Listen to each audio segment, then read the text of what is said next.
Buenas tardes, ¿se escucha?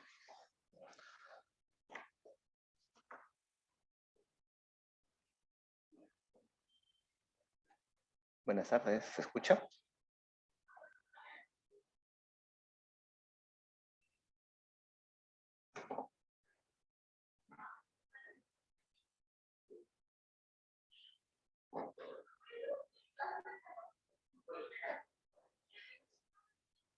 Buenas tardes, ¿se escucha?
Buenas tardes, ¿se escucha?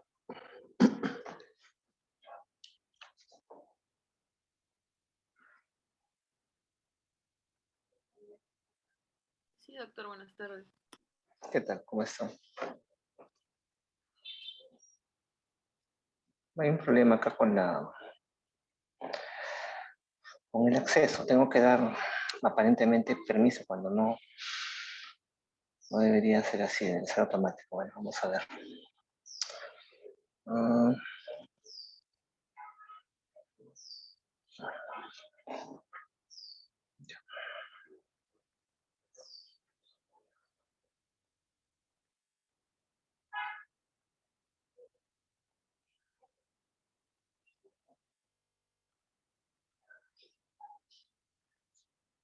Listo, vamos a empezar a compartir la pantalla.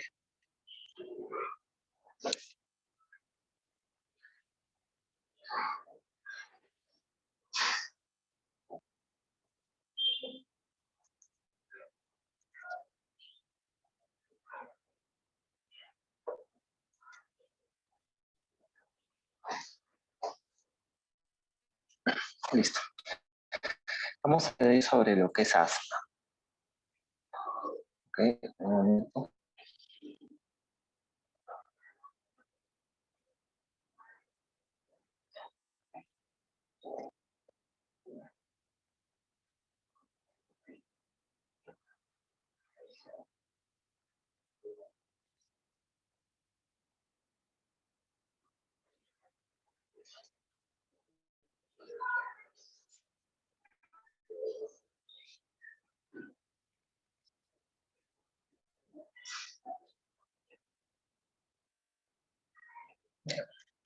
Vamos a hablar sobre lo que es asma, tratamiento de asma. A ver.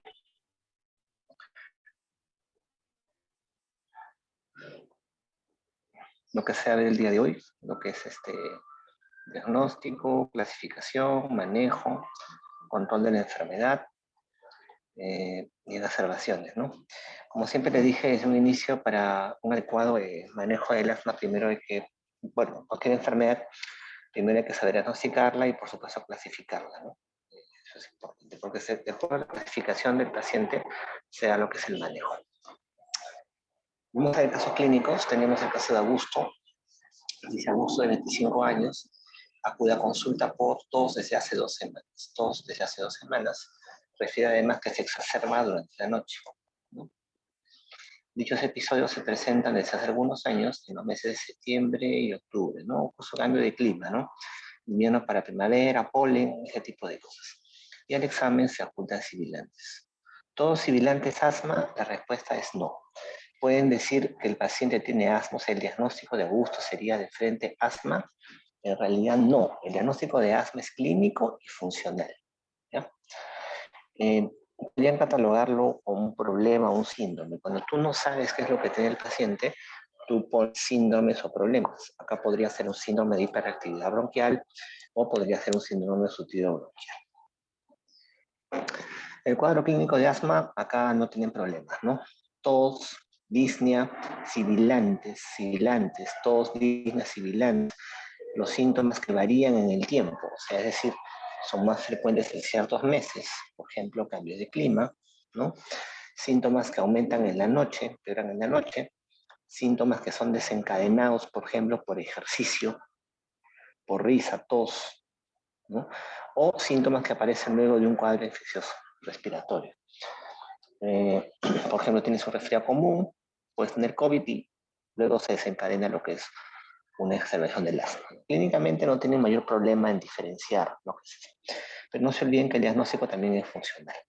¿Por qué? Porque el asma aumenta por la noche y típicamente la hora de la exacerbación suele ser alrededor de las 4 de la mañana. ¿Por qué? Este es el ritmo circadiano de los corticoides. Acá tienen los niveles plasmáticos de ACTH. Ustedes saben que la ACTH libera cortisol en la suprarrenal. Si se dan cuenta, el nivel de ACTH y de cortisol es menor en la madrugada, justo a esa hora.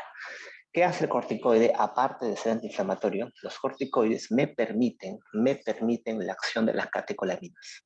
O sea, si no hay corticoides, las catecolaminas no funcionan. ¿Ya? Y las catecolaminas a nivel bronquial producen broncodilatación.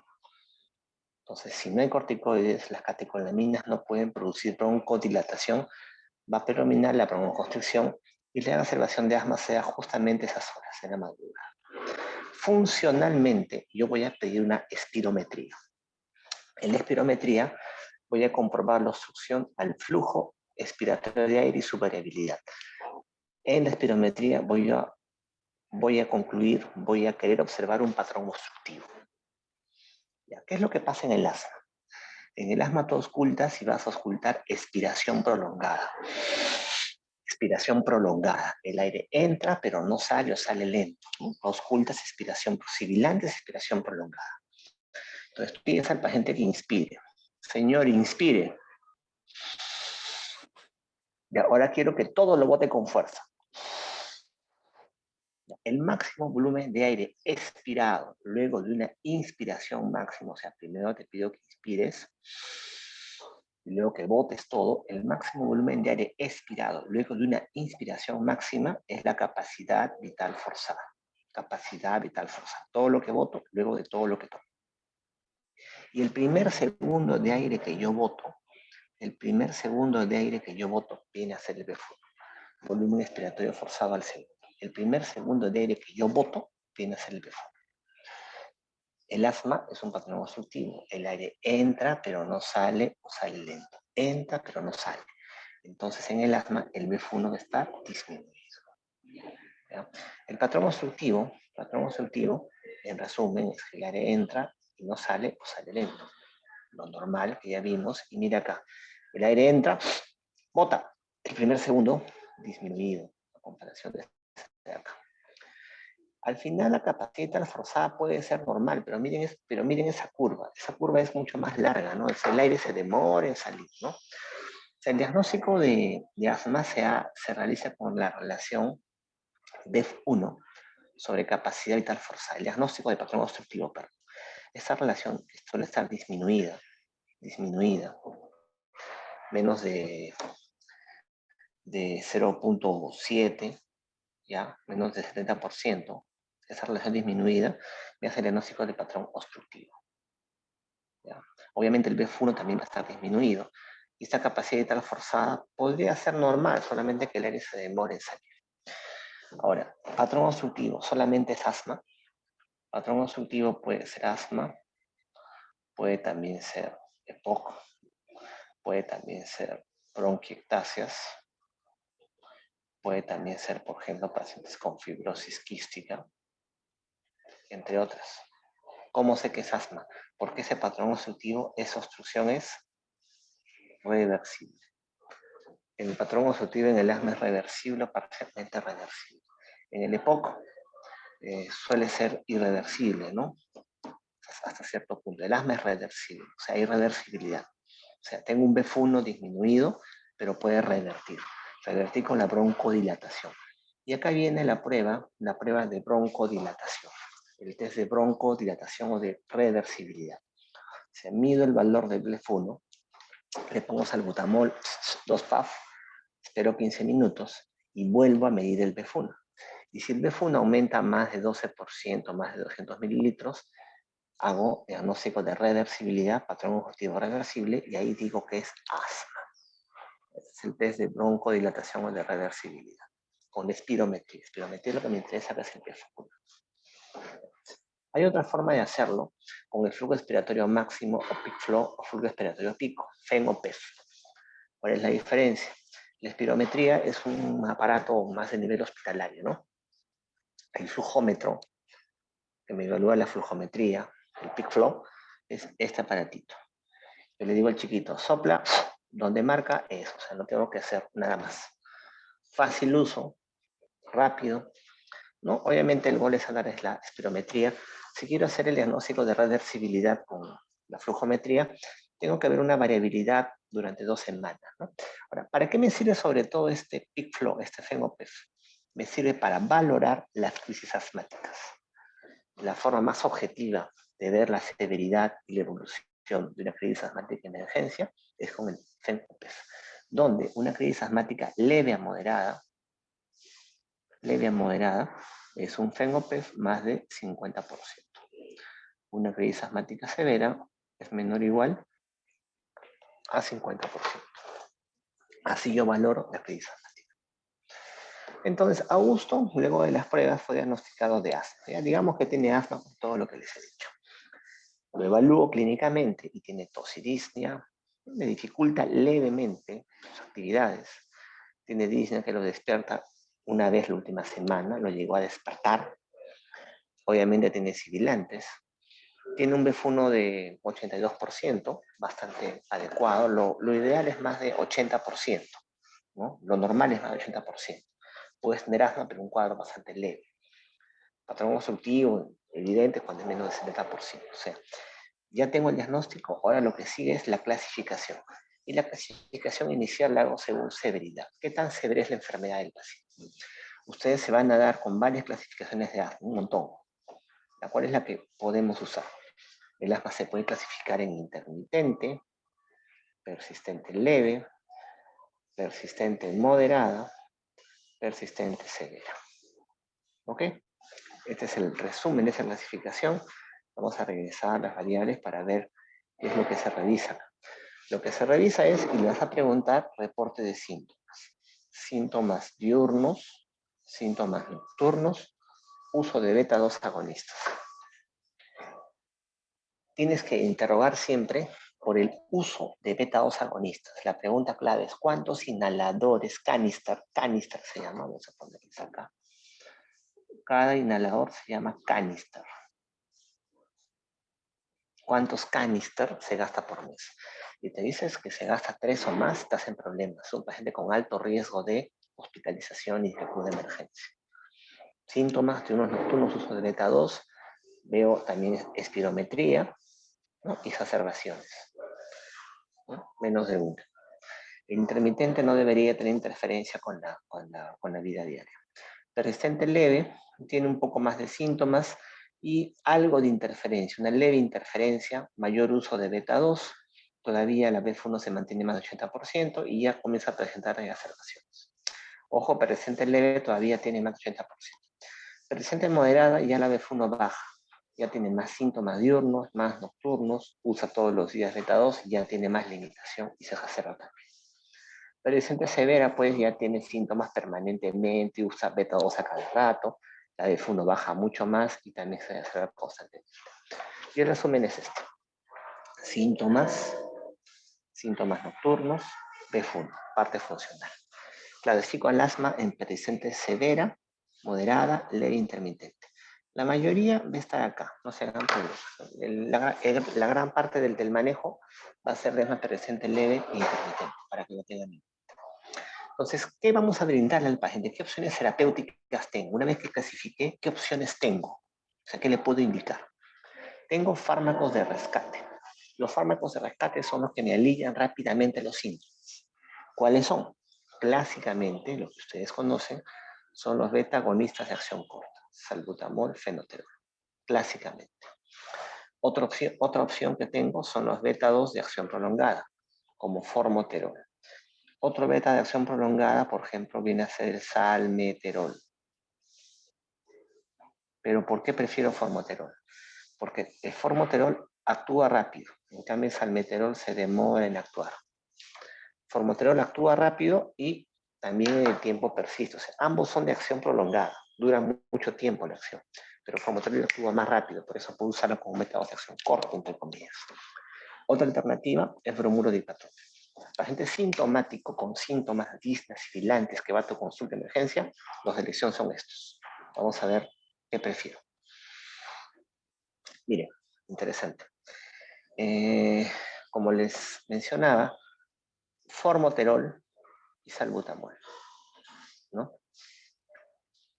Ambos fármacos actúan rápido, actúan rápidamente. Pero obviamente salbutamol comienza a caer su acción porque es acción corta, en cambio formoterol su acción persiste. Tanto formoterol como salbutamol actúan rápido, pero la ventaja de formoterol es que persiste más tiempo. Y suele venir acompañado de budesonida, ¿ya? En el asma también hay un tema de inflamación y remodelamiento bronquial que vamos a hablar después. Uno de los RAMs que uno se suele quejar a veces en los beta-2 es la taquicardia, aumento de la frecuencia cardíaca. Salbutamol, obviamente lo que siempre se quejan es que aumenta mucho la frecuencia cardíaca. En cambio, formoterol actúa rápido, pero mira, no hay un aumento significativo de la frecuencia cardíaca. Una de las ventajas también.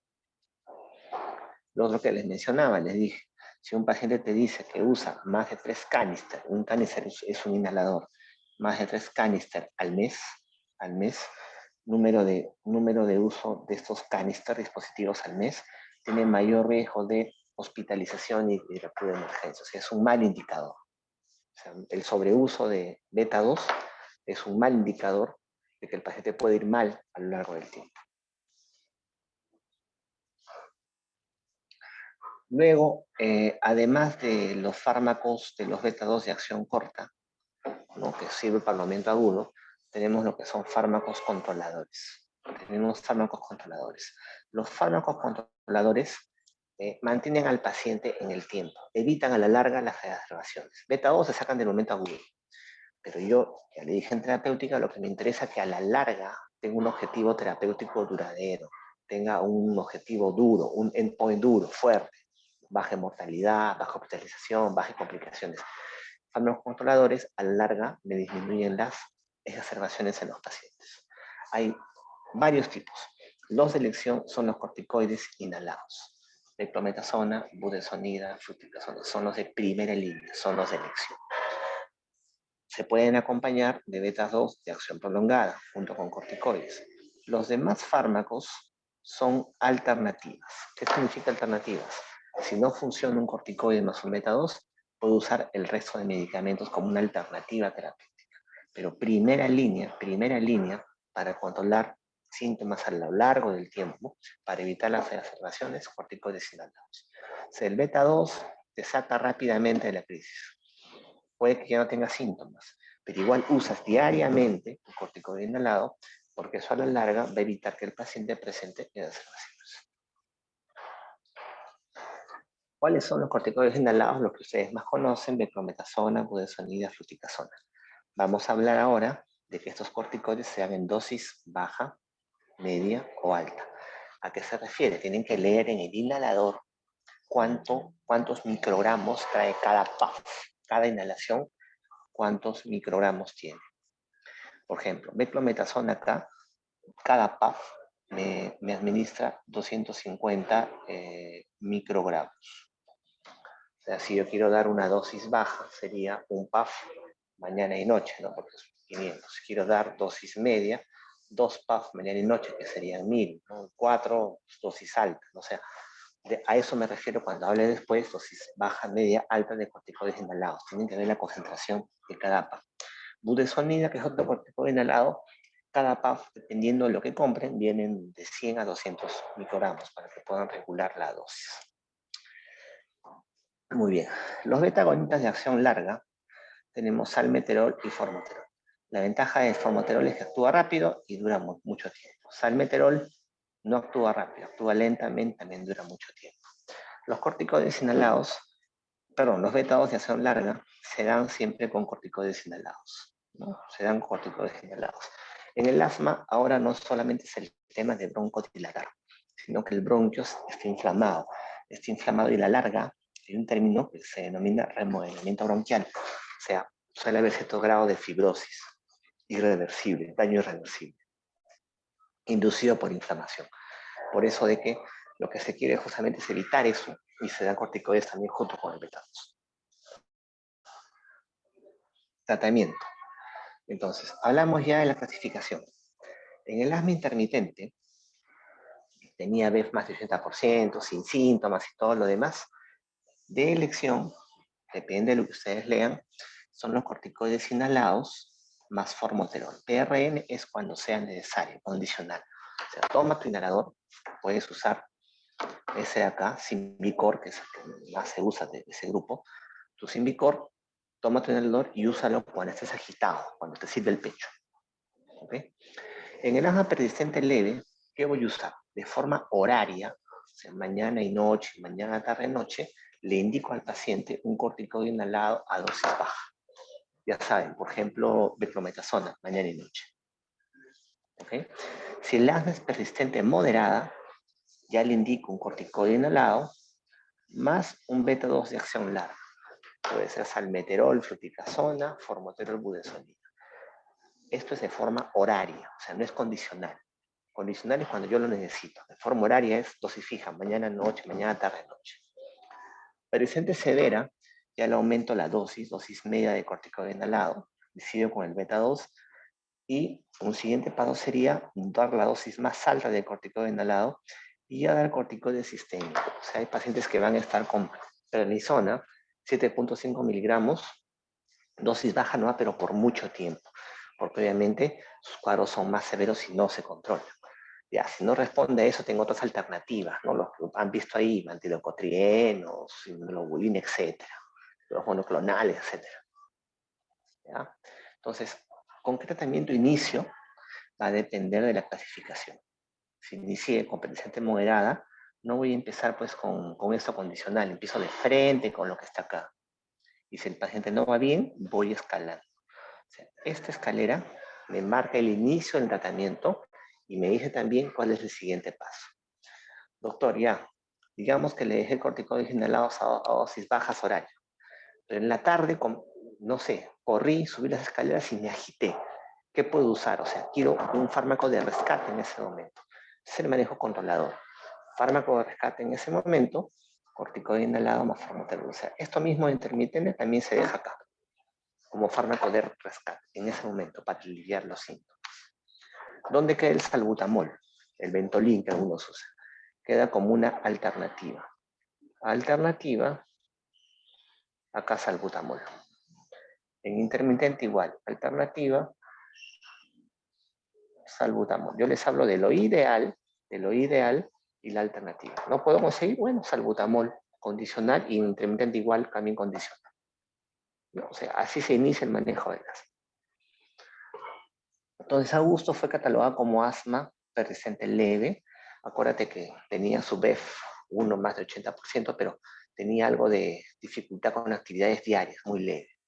Luego de un mes, si es persistente leve, debería iniciarse en corticoide inhalado a dosis baja y esto condicional, ¿no? Entonces, luego de un mes de tratamiento con formoterol budesonida de manda, o sea, PRN, y budesonida, un corticoide inhalado, ¿no? Que le doy de forma horaria, porque es una asma persistente leve, tiene que ser de forma horaria, va para consulta. O sea, dejo la terapéutica y tengo que controlarla. El paciente va para consulta. Tú le preguntas, quiero saber si el paciente ha ido bien. No se refiere que tan solo se despertó una vez durante todo el mes por falta de aire y que solo fue necesario el uso de formoterol budesonida un par de veces durante el último mes. Yo le dejé la medicación, quiero saber si va bien. ¿Cómo saber que va bien? O sea, cambiaré la terapéutica, le dejaré lo mismo. O sea, tengo que saber evaluar al paciente, clasificarlo según su evolución. Y para eso hay otra clasificación, que es según niveles de control. Hemos visto la clasificación que me ve al paciente según severidad, y según severidad elijo la terapéutica, y ahora tengo que ver según nivel de control, según cómo va viendo el paciente, si voy a modificar o no. Entonces, ¿qué le voy a preguntar? Síntomas diurnos, síntomas nocturnos, si uso beta 2, limitación de actividad diaria. Si el paciente no tiene ninguno de estos, está controlado. Y si el paciente está controlado, continúa con lo mismo. ¿Un momento?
Listo, continuamos. ¿Se puede ver la pantalla?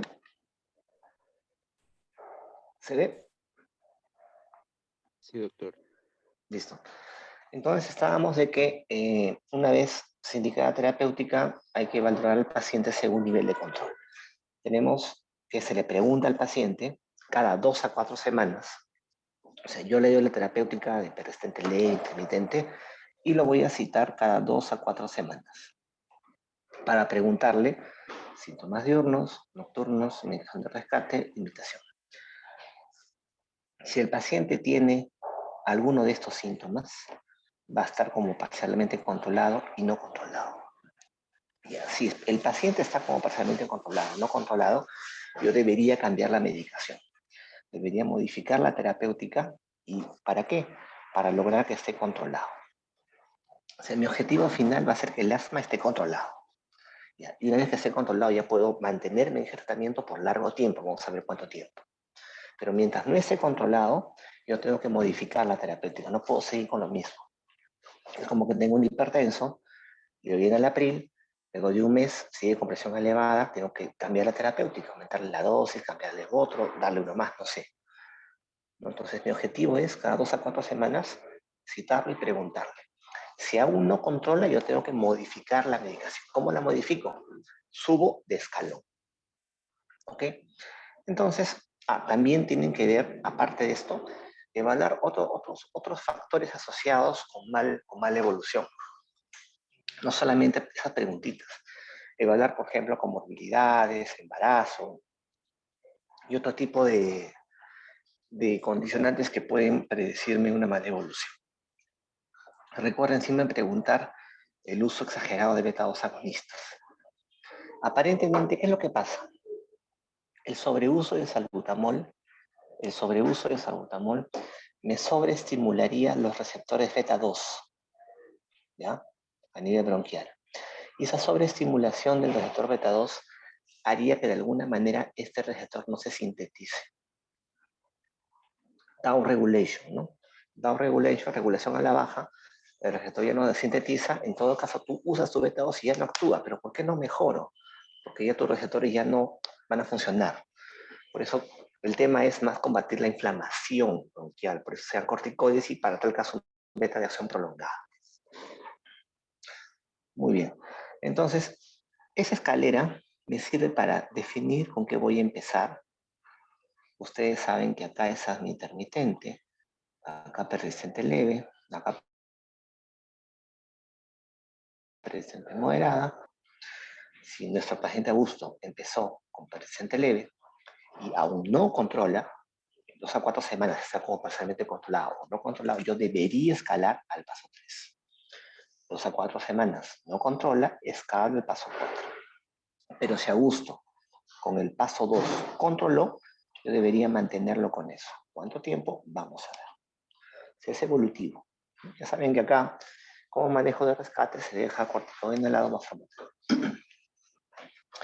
Muy bien. A uso con diagnóstico de asma en tratamiento con budesonida formoterol, pregunta por cuánto tiempo va a recibir la medicación. Muy bien, doctor, ¿cuánto tiempo ya? Yo estoy usando eso. ¿Cuánto tiempo lo voy a usar? Porque a veces tú ves un asma, le das de alta y el paciente cree que solamente una semana va a usar y la salbutamol se va y ya no usa más. O sea, ¿cuánto tiempo va a estar con esa medicación? Ya. Depende. Si se queda en el paso 2, vas a considerar. En medicina, la palabra considerar depende de ti, o sea, depende de ti. Ve tú lo que haces, ¿no? Suspendes la terapéutica, sí. Hay 6 a 12 meses que el paciente está sintomático y no tiene factores de riesgo. Considera suspender. Luego de medio año, un año que no tiene síntomas, consideras el retiro. Pero estás en el paso 3, 4, 5, consideras reducción de dosis. O sea, ya no consideras suspenderlo, consideras reducir dosis. Un persistente severo pues, va a estar siempre con medicación. Voy a reducir la dosis hasta 50% de corticoide al lado. Incluso puedo intercalar los días, eso tengo que valorarlo individualmente. Asma es una enfermedad crónica. Con el tiempo es cierto y con la edad el paciente puede mejorar y poder considerar reducir dosis o suspender la terapéutica. Pero inicialmente deberías manejarlo así. ¿No? Doy la terapéutica inicial, le hago seguimiento al paciente cada 2 a 4 semanas y mi objetivo es que controle. ¿Okay? Augusto fue diagnosticado de asma y catalogado inicialmente como persistente leve, pero al no tener un adecuado control se le agregó salmeterol. Durante 3 semanas no presentó síntomas, sin embargo, justo antes de su control, tiene un resfriado. Y hemos dicho que los cuadros virales exacerban el asma, lo cual desencadenó una exacerbación que lo llevó a la emergencia. O sea, hemos visto el asma, el manejo del asma a largo plazo, ambulatorio, ¿no? Ahora vamos a ver el tema de la exacerbación. La exacerbación también la van a conocer como crisis asmática o asma agudo, ¿no? Ya son sinónimos, ya asma agudo, crisis, exacerbación. ¿Qué alternativas tengo? Esto es todo lo que se puede, se ha probado usar en crisis asmática. Se ha probado, no que está aprobado, lo que se ha intentado usar, mejor dicho. Yo recuerdo un tiempo que también se usaba hace muchísimos años adrenalina en los pacientes, ya no se usa.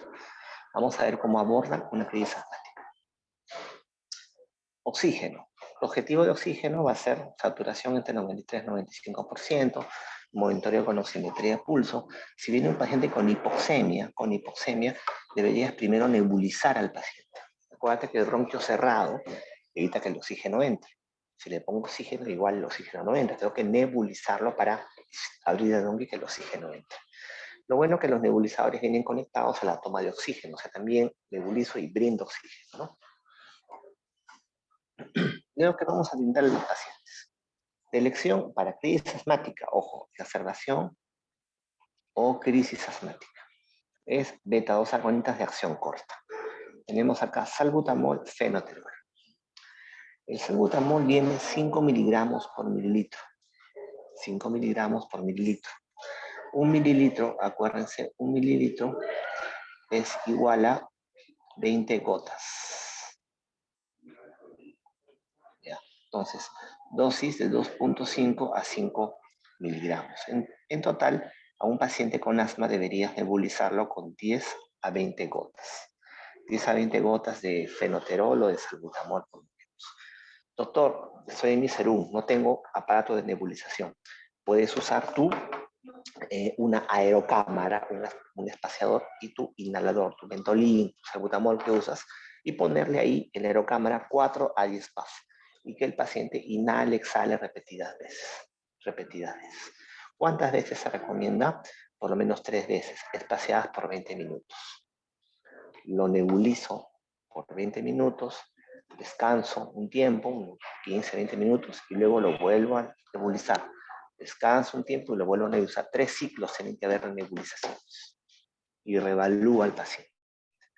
En una crisis asmática, y una crisis asmática se define como aquella exacerbación que obliga al paciente a ir a emergencia. Por ejemplo, estoy en la facultad, subí las escaleras, soy asmático y un poquito tengo sibilantes, ¿no? Pongo mi inhalador y normal, ¿no? No es una crisis, pero si veo que me pongo, no respondo, o sea, ya tengo necesidad de acudir a un servicio de salud, es una crisis asmática. Debería tener 3 ciclos de nebulización. ¿Qué más le doy al paciente? Adrenalina. ¿Cuándo uso adrenalina? Actualmente la adrenalina se usa solamente en asma asociada a anafilaxia o angioedema.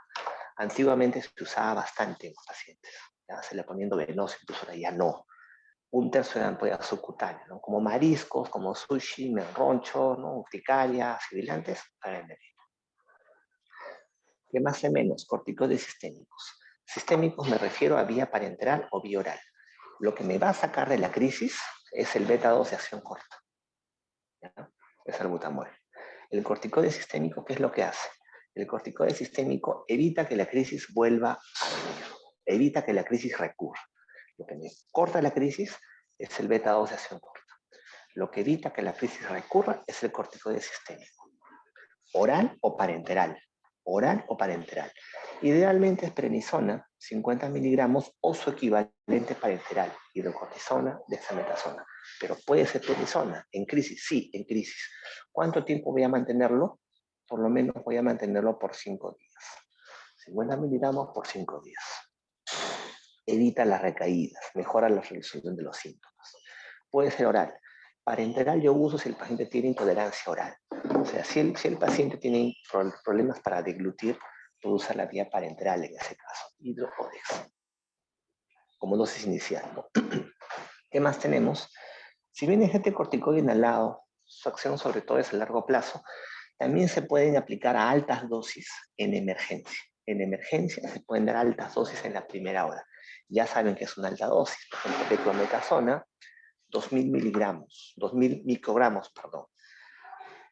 Cada pasta de 250. Entonces, ya más o menos saquen su cuenta cuántos pastas deberían poder aplicar en la primera hora con un espaciador. Y obviamente, el paciente al alta, si es una crisis asmática, definitivamente es un asma no controlado. No controlado. Ese asma no controlado debería irse con su medicación de corticoides inhalados de todas maneras, manejo preventivo.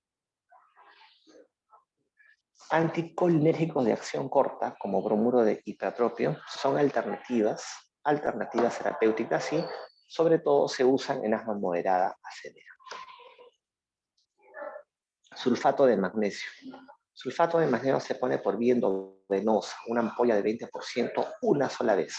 En infusión en media hora, una sola vez. ¿En qué pacientes? En asmas severos. En crisis asmática severa, puede usar sulfato de magnesio endovenoso. ¿Cuál es su acción? Mejora la acción de los broncodilatadores. El sulfato de magnesio mejora la acción de los beta-2, ¿no? Mejora la broncodilatación. En asma severo, una sola vez, ¿no? Eso lo usan quizá más, se recuerda más en ginecología, ¿no? En las preclánticas, ¿sí? Datos no limitados, los que se encuentran acá. Entonces, asma leve moderada. Tiene cierta clínica, pero ¿cuál es el parámetro más objetivo? El PEF, flujometría, más del 50%. ¿Qué le ofrezco? Beta de acción corta, ya saben cuál, corticoides orales, prednisona 50 miligramos o su equivalente parenteral, y considero como alternativa bromuro. 3 ciclos de nebulización, luego de 1 hora, vuelvo a evaluar lo que es el PEF. Si el PEF es más del 60%, 80% y mejoran los síntomas, considero el alta. ¿Con qué le doy de alta? Su corticoide sistémico, prednisona, ¿no? dura 5 días, su corticoide inhalado, y su beta 2 de acción corta a demanda, o si puedes también formoterol con budesonida a demanda y de forma oral, ¿no? Y control en 2 semanas para catalogar al paciente. El asma severa. ¿Cómo voy a saber si es severa? Objetivamente, PEF menor o igual a 50%. Este paciente recibe beta 2, recibe hipatropio, recibe corticoides, oral o parenteral. ¿Cuándo parenteral? Cuando el paciente no puede ingerir. Considero sulfato de magnesio y considero corticoide inhalado. Este sí es corticoide inhalado a alta dosis, ya lo comentamos. Hay que estar atentos a la presencia de signos de hipercapnia.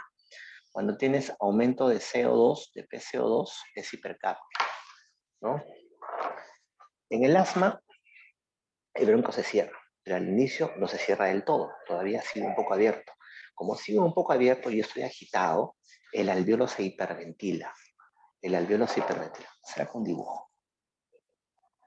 Tienes el bronquio. El bronquio aún no se ha cerrado. Como aún no se ha cerrado del todo, entra el aire, el alveolo se hiperventila y el paciente elimina CO2. Conclusión, la PCO2 disminuye, ¿no? Hay hipocapnia. Pero ¿qué pasa conforme aumenta la severidad? El bronquio se cierra. El aire ya no ingresa al alveolo. Entonces, el alveolo se hipoventila y el CO2 aumenta. Y va a haber hipercapnia, aumento del PCO2. Eso pasa en el PCO2. O sea, el CO2 en el asma, el AG en el asma es variable. Lo más leve del mundo es la hipocapnia, lo más severo del mundo es la hipercapnia. Y síntomas de hipercapnia son trastorno de conciencia, confusión. Hay tanta retención de aire que auscultas y no auscultas nada, porque el aire entra y ya no sale para nada. Es un asma casi fatal y con indicación de emergencia, ¿no? De intubación. Por último, revisar los factores de riesgo de mortalidad. El asmático suele clínica completa y revisa si tiene algún factor que pueda decirte que vaya mal a lo largo del tiempo, ¿no? Y eso sería todo en este caso. Si tuvieran alguna pregunta. Entonces hemos visto la parte terapéutica del asma. Primero es diagnóstico. Primero viene a ser lo que es el diagnóstico, la clasificación, que es importante, porque según la clasificación de la severidad, yo voy al paciente a brindarle la terapéutica más apropiada. Una vez que la brindo, tengo que hacerle un seguimiento cada 2 a 4 semanas con la tabla de niveles de severidad, ¿no? Primero, con las tablas de niveles de control. Primero ver con el cuadro de nivel de severidad, intermitentes persistentes, y cada 2 a 4 semanas con niveles de control, ¿no? Y ahí yo voy a decidir, según qué tan severa fue, si puedo suspender el tratamiento o lo voy a continuar a lo largo del tiempo y solamente reducir dosis, ¿no? O sea, no es a veces como uno piensa, ¿no? Asma y salbutamol, prednisona y te vas, te salbutamol lo usan, ¿no? Hay pacientes que tienen que usar manejo controlador a largo plazo. De elección, primera línea, se sugiere ahora uso de formoterol budesonida. ¿No tienen? Bueno, salbutamol, tu alternativa, ¿no? Con manejo de este rescate y como manejo de observaciones en casa, ¿no? ¿Alguna pregunta?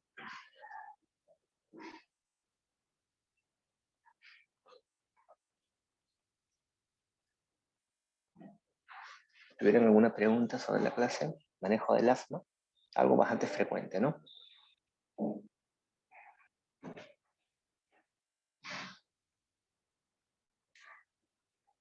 Doctor, disculpe, si es que pudiese por favor subir las diapositivas en el aula virtual. Sí. Muchas Perfecto. gracias. Claro que sí. ¿Preguntas?